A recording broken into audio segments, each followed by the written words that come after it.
fam? Well, you know where to find me, Rafael Cortez, CEO on Instagram. Make sure that you subscribe, you like, you share the podcast. There's a little mantra. Yeah. I believe beautiful miracles will unfold for my benefit today. Boom.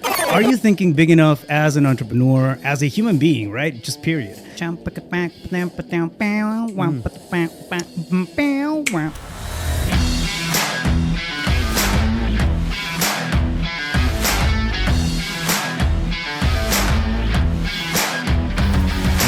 Fam, what's up? Welcome back to the CEO Pulse podcast, where you get the real, the raw, and the mind of entrepreneurship. We have another special episode of the Mindset Monday series with my co-host, Justin Thorstad.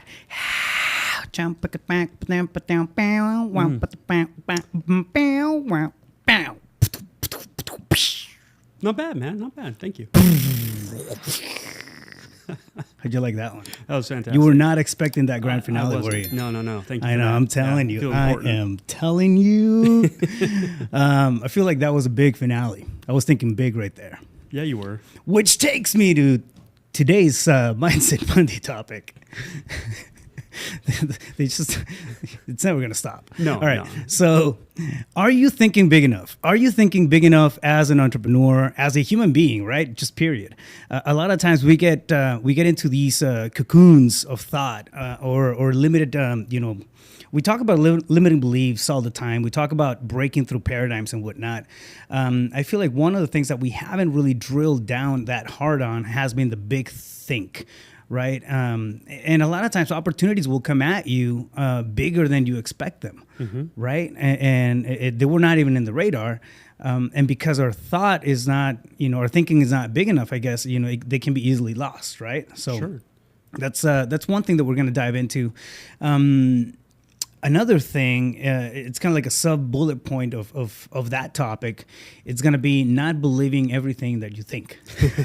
That'd be a good idea. Yeah. Yeah. So I know it may be causing a little bit of confusion, right? Think big and then don't believe what you think. But there's a reason to the madness. All right. So let's unpack that. Yeah, let's unpack that. Justin, man, I mean, we've been absent there for a minute, and it's fun. I needed these conversations. So sitting down with you, it's always a pleasure, man. Yeah, so happy to be here. All right, so let's get right into it. So think big. I mean, you have some examples. Like right now, you're particularly going through some stuff that you're saying right before we started recording. You were saying that they're bigger things than you ever thought you'd get involved in, whatnot. Right? Yeah, absolutely. All the projects I've been working on for the last 2.5, 3 years, some opportunities have really started to pop. And there are opportunities that were bigger than I initially imagined. I knew I was going to be successful at it because, if you don't quit, eventually you're going to arrive, even if you're on a slow trajectory. Yeah. And so I knew the success would come. I just didn't know it would come in this form with these kind of massive nationwide opportunities. And seemingly effortlessly. I mean, as far as the connections made, and then it just unfolds all of a sudden in front of you. And so I like to believe that I think big.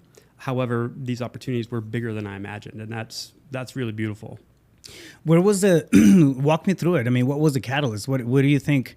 I mean, when did you realize, like, oh shit, this is something that I'm always, I feel like we're pretty aware people, right? Mm-hmm. About our surroundings, our capacity when we're in standing in our truth, when we're outside of alignment, right? And we usually catch that kind of stuff. Mm-hmm. But obviously, I mean, just based off of what you're saying, you got caught almost by surprise through by these opportunities that came at you. Yeah. I feel like the natural reaction for the average person would be to maybe shy away or start thinking about reasons why it wouldn't pop up, right? Or it wouldn't click, it wouldn't go forth, or it's not going to happen. Yeah. Right. Walk me, I guess, through your process. What happened, or how do you approach that? That dilemma, really, because it sometimes, if something is way too big, it can be a little hard to consume, right? I think for most people, yes. to answer your question. For me, I have an expectation that that's going to happen, but that's because of a process I walk myself through. So I think most people, yes, 100%, when they're working towards something, an entrepreneur, starting another business or, evolving it, taking it in a different direction, and they want to win, and a big opportunity comes in, and they start thinking thoughts about why it won't work, or it's too good to be true, or right. Yeah, we'll see. It's just kind of a pessimist perspective on it. And I mean, some of those people can win in life and business, but at the highest levels, those rare, top 1%, I don't know how you would ever arrive at that level with that state of being and that mentality of, the opportunity is just too great for me to get behind, so to speak, and really buy into. For me, when those opportunities happen, it's more of just confirmation, like a validation. But that's because, I sit with the highest and best end result, not how it's going to unfold.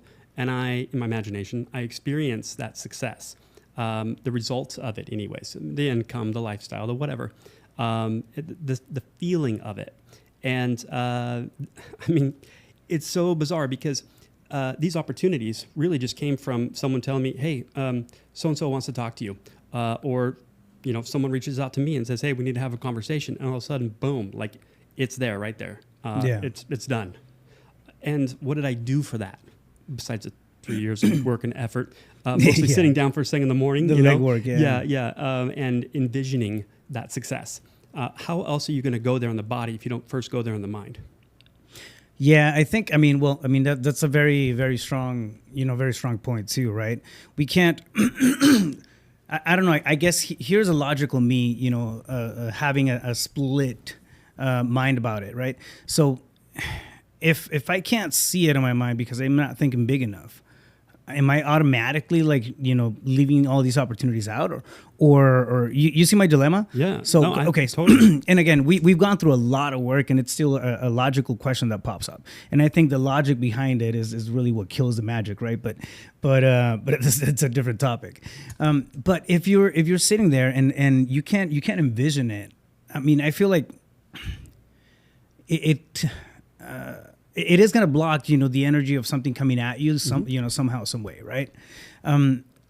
But what is the game changer right there, in your opinion? And I have some thoughts about this, but I want to hear yours. The game changer is in if you're not able to envision it and see yeah, that? Exactly. For example, if you have let's say that you have a limited context about what you can achieve, right? And then your vision is on a scale of 1 to 10, your vision rises to a 7, right? How are you going to hit level 10 things? Yeah. My answers are always different than I think what people expect, but how the hell do you not?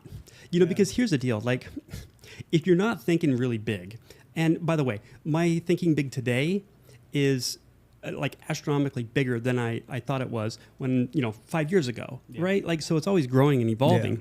And so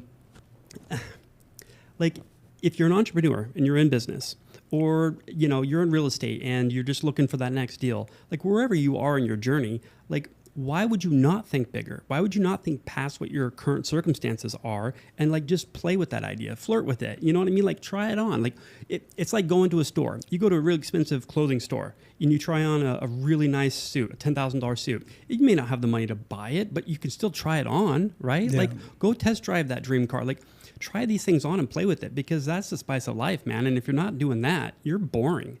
And listen, at the end of the day, you have one of two options available to you. Commit to thinking bigger, commit to getting all in, not half-ass, but full-ass. Like get all in, commit, or quit. Like those are your two options. And if you're committed, man, like love yourself enough to play with those ideas and flirt with it and try it on like a nice jacket, man. See if it fits. And when it fits how you think and feel about yourself, the self-image, you'll have the tangible result. So, how do you not think big?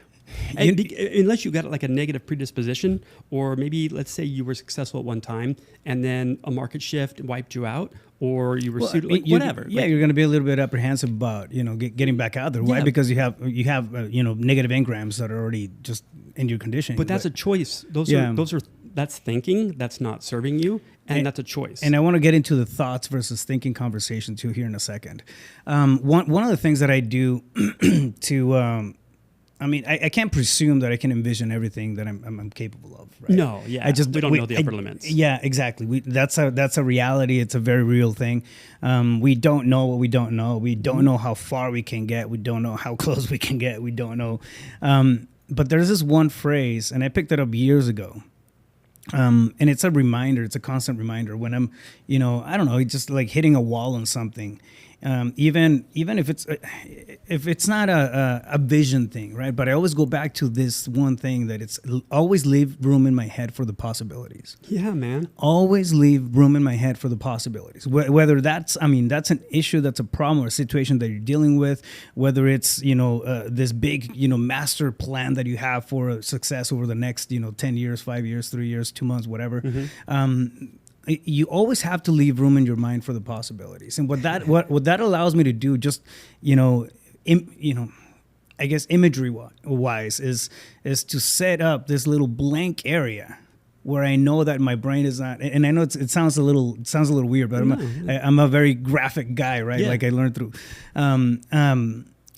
and I'll think about my brain or my mental state just having this blank space just for like, hey, let's see what pops up.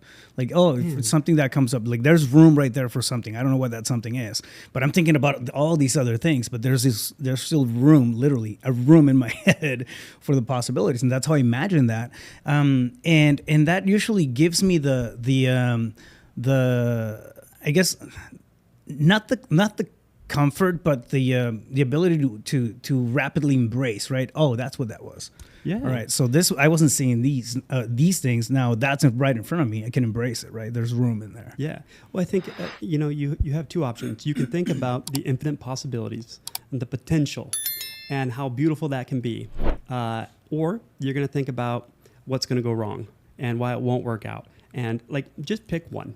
And you know what I mean? And you can only feed one, and whatever you focus on is where you're placing your energy and what you're feeding. Man. And so, it just starts with one small thought. Yeah. And if you feed that, it'll grow and it'll develop. Just like anything else, yes, it's going to take practice, but pretty soon it'll just become part of your disposition. It's your personality. It's who you are. It's what you do. It's second nature, right? You don't have to put in effort. It just happens, and you'll be successful at it. It's a habit. Yeah. You know what I mean? Like everything we do is that. Absolutely. You're watering something that you can turn into a positive, right? Or intentionally have it be a positive thing. Well, they say, whoever they are, that you think 60 to 70,000 thoughts a day. 90% of them are the same thoughts you thought yesterday. So like, do you inspect that? Yeah. Do you think about what you're thinking about? You know what I mean? Because we're always having thoughts. But man, I'll tell you, if I can imagine something, if I have a thought, that just became a real thing. I mean, that's what a thought is, right? It's an electric pulse in neurons firing. It's energy. Yeah, it's energy. Okay, well, energy is at a vibration, and that vibration is on a frequency, yes? Yeah. That's what everything's made of in this entire universe. Yeah. Energy, frequency, vibration. And people are like, that's woo-woo, man. Like, come on. It's like, wait a minute. You sure believe in your fucking Wi-Fi that you use? What do you think that is? You don't see it. You don't question your Wi-Fi, and you've connected to the internet. You sure know when you don't have Wi-Fi. You know what I mean? And you could throw a fit. So it's like, if you believe in something that actually works and you use daily, but you don't believe that your thoughts create things, whoa. I mean, and there's high frequencies and low frequencies. Negative thoughts have a low frequency. I mean, that's just... the mind-body connection, right? How you think determines how you feel, and how you feel sets up the next thought. Yeah. It's this cycle, right? They're inseparable, the mind and body, like shapes and colors. Like, and so if you think a negative thought, you're going to feel negative. And you feel negative, you're going to think another negative thought. It's like you're choosing that. It's not just... like you're not a victim to it. Like, I love the analogy of the radio, right? And I'm sure like most of the people out there listening to the podcast have probably heard this, right? But the analogy is, I mean, it's the same as a radio frequency, right? I mean, whatever frequency you're on, it's the type of stuff that you're going to listen to. If you go to 103.5, you're only going to listen to shit that happens in 103.5. There's information, right? 98.3 is not, it's not in your radar because you're not in that frequency. Not same tuned thing. In. Negative thoughts have a lower frequency, and you're going to catch whatever's on that lower frequency. Positive thoughts have a higher frequency, and the higher you go, the higher the frequency. Abundance and exactly. It's like a mindset. What station are you? That's a setting. Do you know what I mean? Exactly. So going back to and linking this to the thinking big and leaving space in your mind for the possibilities, that allows me to just have. I'm not capping the frequency where I'm at. Like it's my way of hacking into that possibility. It's like, oh shit, something from a higher frequency may come in, and it's gonna be right there, right? It's this or more. It's this or more, exactly. And I mean, I think it's a beautiful way to process things. And the thinking, of course, it's like a muscle, right? Thinking bigger, it's a muscle. It's a practice. You're gonna feel uncomfortable. You're not gonna believe your own story. You're not gonna believe what you tell yourself. You're not gonna believe what you write. What you desire is gonna make you feel stupid sometimes. But that's the key. That's because the your break exactly. Yeah. It's like, oh, if you're too comfortable with what you're envisioning, it's the vision. Yeah, the vision is it's not big enough. Yeah. Right. And if you don't believe what you wrote down because it's too big, like good. You just gave yourself a gift. Yeah. That's the area of focus of like, ooh, that doesn't fit. That's too big. Oh, how do I get that to fit? Of like, duh, it's an expectation now. Of course that's going to happen or more. Do you know what I'm saying? Absolutely. Like, I go back to journals from like 5 years ago, my own journals, 5 years ago, 10 years ago. And man, I was like, the stuff that I was feeling limited, about, it's stuff that okay, I'm gonna surpass this in 10 years and whatever. And like 2 years later, I'd be somewhere else, right? Yeah. In a different mental plane. And I feel like we have this idea too of a timeline, right? And it's like, no, I mean, I won't be able to do this in this timeline or a year, 2 years, 3 years. But when you're intentional about the growth, you're intentional about the thoughts, the energy that you're putting into all these. I feel like magic happens, man. I don't know how else to describe it, but magic does happen. You start to connect with better people. You start to feel better, even about the bad stuff. You start to see solutions around it. I mean, I'm a first case study on that. There's magic in thinking big. Yeah. For example, connected to prayer. I mean, dude, it's well, a lot of people love to talk, but they don't listen. And I think if prayer is talking to God, well, you got 2 ears, 1 mouth for a reason. That's so you can listen twice as much as you talk.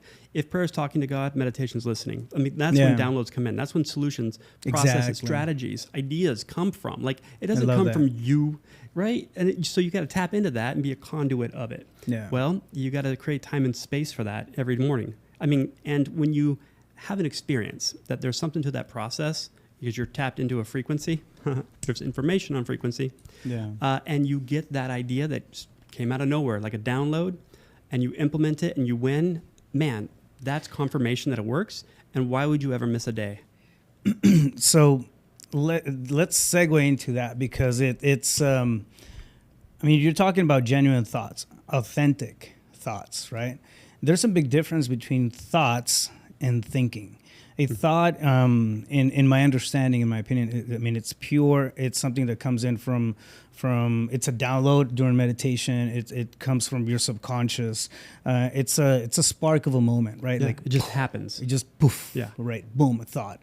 And they tend to be, I feel like, the most honest depictions of ourselves. and it's very different than a thought you're having while you're thinking. If you start thinking about, bullshit, right? And then in the middle of that, train of thought, you like something, an idea pops up. It's not a thought. It's not that's part of the thinking process. But a thought is something random. It's something that hits you. It's something that you feel, and a lot of times that you get excited about or you get fearful about, right? I feel like, I guess that the cleanest way to put it is a thought is pure, right? It's coming from an essence that's not corrupted by your biases and your thinking. Yeah. You know what I call that? What? Go. Intuition. It's a hit. Boom. I love it. So we have that right on one side, and so if you've had a thought about doing bigger things, right? Like something came out, it was like, oh, I could do that. And that's a first thought. Yeah. Right. Then usually what follows, about 0.5 seconds later, is all the reasons why not, and that's thinking. I shouldn't trust that this right person. There is thinking. Stinking right? thinking. And I was it's a really good book. It's like the book is titled "Don't Believe Everything That You Think." And I mean, they make some really, really good, valid points. I can't remember the author, but it's a short little book. It's a quick read. And but it makes a distinction, right? All suffering comes from thinking. A thought is not going to give you suffering. The suffering comes from the thinking about the thought and breaking down. And then that's where imposing limitations come to. That's where, for example, we have a thought that can push us forward and think bigger, right? To inspire us to be bigger. That was an option. Yeah, exactly. It's like the thought came through and then the thinking is the one that choked it, right? Yeah. Just like beat it to the ground and to a pulp. Yeah. Beat it into submission. Where's your thinking process coming from, right? Yeah. Paying attention, because we have a choice in thinking. we rarely have, like, I don't think in true thoughts we don't really have a choice there. They're coming at you, boom. Yeah. They're gonna process, It's right? organic. It's still like You're not in something that control of happens. that. Exactly. Yeah. So it's the first hit, and then identify where the thought is and where the thinking started. And I feel like a lot of times we can go back to, it's like, oh man, this is where I got really, doom and gloom about this whole idea. Or I think that's where anxiety and depression come from, is thinking. And so we all have a natural predisposition based on how we were raised. Who was your primary caretaker? What kind of information did you take in? Who were you around? Yeah. And how were they? Were they positive individuals or all loving, or were they pessimist and negative and fearful? Right. And so that we modeled when we were kids, who we were around, and we picked that up. But that's not who you are. That's who you practice to be. And so you can change that at any single time. It's a setting. It's a mindset. Do you know what I'm saying? Like, why are there positive people that they're always winning and always experiencing beautiful things, and everything they do just seems to work out? And there's others that just can't get ahead and they're always behind, and bad things are always happening to them. Like, this is not on accident, and you weren't born that way of like, oh, God brought you down and it's like, okay, your life's going to suck. Yours is going to be amazing. Like, that didn't happen. You know what I mean? It's you. Here's a short stick. Yeah, you get the short straw. So it's like, okay, you got to just take an honest assessment of where am I at today, and start paying attention to those thoughts. Journal, write down what you're thinking. If you don't know what to write, just write, I don't know what to write. You just start the process. And if you on that note, make a practice of writing down the phrase, leave room in my mind for the possibilities. Yeah. What could go right? Yeah. What, like, you know what I mean? Like, oh man, I think people just squander so many opportunities because of the mindset that it's too good to be true. Those people. Yeah, and it's us too, right? Like it's at the end of it. I suppose it to a degree. Listen, I'm not perfect, and I don't walk on water. Yeah, but think about all the learning, right? That it took you to get to a point of understanding and owning, the fact that it's like, oh man, there's missed opportunities because of the way that I'm thinking and processing. Yes, I think I feel fortunate that I've always been fascinated by entrepreneurship and possibilities and what could go right. So I've always kind of played with that. But yeah, I'd say I'm far more a positive person today than I was even yesterday and the day before that. And you know what I mean? Like it grows exponentially, regardless of if you're positive or negative. I'm gonna put out a warning over there too, or out there. It's if you're very risk averse, meaning that you don't like to take a lot of risks and you're hopping into a space that's gonna be challenging by definition, you have to be more aware than the next guy or the next gal about things like this, right? Because you may have brilliant thoughts, you may have brilliant, inceptions of ideas and everything, but the thinking and the risk aversion is usually the thing that's gonna, hold you and anchor you down. So make a note of that. If that sounds like you, just, be aware of it, look at it, caress it, be okay with it for now, journal stuff down. And whenever you feel that coming up, know that you can do something about it. Yeah. Thinking is decision based. Yeah. We choose. 100%. We choose to think bad or we choose to think good. Yeah, absolutely. So if you are risk adverse, here's one thought you can have, because I think when you change the way you look at things, the things you look at change, right? Okay. So if you look at every situation as risk, what I could lose, what could go wrong, well, then the opposite exists too, right? It's the law of duality. And how about you look at it not as you're taking a risk and there might be loss, but what if this is the opportunity for me to give myself a chance to win? Right. What if this is it? And if you don't act on it because you're thinking, you'll never know. You'll know what didn't happen, I suppose. But like, what quality of experience of this thing called life are you going to have if you're always looking at what could go wrong? Yeah. Do you know what I mean? Like, and for some people, that takes zero effort to think about that way. Lower frequency stations. Yeah, that's what it is. I bet your life is not very beautiful. Yeah. abundant, loving, connected, present. Do you know what I mean? Like, and that's sad. That really is sad. And it's fascinating. So at the end of the day, we all have the same hardware. Yeah. You know what I mean? And so everyone's capable of turning that around. The question is, do you desire to, sincerely? Yeah. And then you got to commit or just quit. There's also ways of thinking, like specifically thinking about topics or things, right? For example, like going to the positive side of how can I make more money instead of I'm not making enough money. It comes down to the same problem, but one is constructive thought. The other one is a victim thought. Well, and it can become disabling. Yeah. So you have a proactive way of thinking about things and a negative way of thinking about things. And it can be the same thing. It's just how are you looking at it? Even how you phrase it in your mind when you're journaling. How are you writing it down? I'm not making the money that I want to make, or my relationships are not working out. My whatever, right? We're journaling on the negative context of a thing, but you can flip that. Still think about the same thing, but take it to the positive side, right?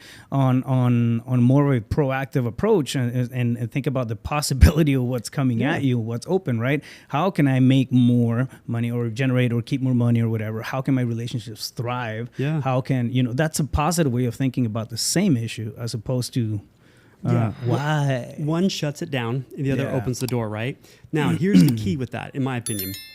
When you have that level of awareness and you decide, okay, I can do something. Yeah. And you think one small, tiny little thought about an action item, I don't care how tiny it is, do it and do it immediately, like right in that moment. Yeah. Because when you do that, you just gave yourself a command and followed it. So you trust yourself a little more, you respect yourself a little more, but also you just set a target and you hit it.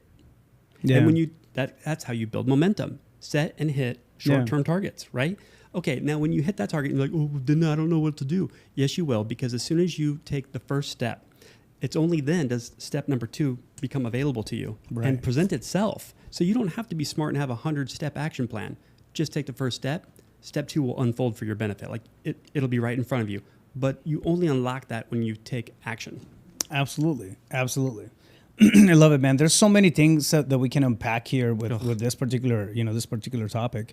But I mean, I think at the end of the day, it comes down to having the wherewithal, right? And just being, the awareness of, hey, listen, I might be limiting my own potential, my own capacity to do things, just by me not thinking, freely, right? Yeah. By me thinking that everything I think, that's my limit. I mean, because you can easily create that. The way to break through that limit, I mean, and I see it as a hack, is leaving a window open for the possibilities, right? Yeah. So, I mean, because then that goes on forever. I mean, you like, for example, where you're at right now, it's great, right? And then, okay, awesome. This is this. And then, what I'm going to leave some room for the possibility. So you still have that energy, pocket right there that's pulling in stuff. Call me crazy. For me it works. So, and on that, like you've got to, and this is a whole nother podcast, but the persistence and perseverance, like keep going, you'll win as long as you don't quit. So one of these things is, I started a mortgage company. I don't know anything about mortgages, and I never will because I'm not a loan officer, but I have loan officers. I'm an entrepreneur. So anyways, it's been a good 2.5 years at this venture, and as of December 2024, 2 loan officers, total crew, right? Yeah. Like overnight, today, over 50 loan officers. We're in Nevada. That happened in 5 months, which everyone said, like, you can't get in Nevada. It's hard. Yeah. It'll take forever, at least 9 months. Like, I didn't know what the obstacles were, so I just moved forward. Yeah. And, like, what we're doing and who we're partnering with and what is available now because of that, from 2 loan officers to 50 in 6 months and on a trajectory to hit well over 100, like, it's so incredible. I didn't know anything about it, which is fascinating to me because it's like, what fun can we have? What can we create? But it took 2.5 years for it to just pop. And the opportunities are way bigger than I imagined, and they're already happening this week. And so it's like, I could have looked at this like, I don't know what I'm doing. I'm not capable or sufficient to do this. Like, I better not risk that. no, I'm like, I don't know anything about this. Let's go have fun and learn some things. And, what are you going to lose? Just your dreams. Like if you don't take action, do you know what I mean? Like what awesome, beautiful things can happen for your benefit. And if you start your day with that, there's a little mantra. Yeah. I believe beautiful miracles will unfold for my benefit today. Beautiful. I love it. Like, why don't you start with that? I love that. That's a mantra every morning. I love it. Yeah, man. I mean, the path is prime. I feel for the walking, man. If you just I feel if you understand who you are, if you understand what you want, and you don't even have to be ultra clear about where you want to be in 10 years. Just have some type of notion, right? The next step is going to unravel the one after that, and so on and so forth. But yeah, so be aware whether or not you're thinking or limiting yourself by how big your thoughts are, how big your personal power is taking you, right? If it's telling you that hey, this might be my edge, I mean, probably not. There's more fuel in the tank there. I assume if you haven't sat down to think about how big you can go, I mean, do that as an exercise. I mean, dream, right? We call it dreaming, but dreams do become real, man. Like you put in the effort, like what it's gonna do is gonna inspire you to start putting together a plan of action, and then gain more clarity, and then move one step right in front of the other. That's how it works. It always takes longer than you think, and you don't know how it's going to unfold. That's the fun part. Yeah. That's the beautiful surprise. You got to give it enough time to work. If you knew how exactly it was all going to unfold with your plan, like what would be the point? Yeah. So like have fun, man. Yeah. Enjoy the process and the journey. And if you're not sure if you're thinking big or not, you could reach out to one of us and throw it our way, and we'll give you some feedback. Absolutely. Justin, great talk, man. It's a good conversation every week, and especially now that we've retaken these. So sorry if you missed us there for a second. We are back. I had some people reach out. And Me too. Thank you, everybody, for the support. It's always great. So Justin, where's the best place to find you? Facebook, Instagram, YouTube at Mindset Coach JT, or myself, 602-348-8534. Fam, well, you know where to find me, Rafael Cortez, CEO on Instagram. Make sure that you subscribe, you like, you share the podcast. If this is something that you enjoy, make sure that turn on the notifications and check us out. Also, send it to somebody who you think might benefit from listening to us. The whole point here is to just spread good vibes all over the place, right? We can't do that if you guys don't hook us up and help us out. So we'll catch you guys on the next one. Until then, stay focused. You got this.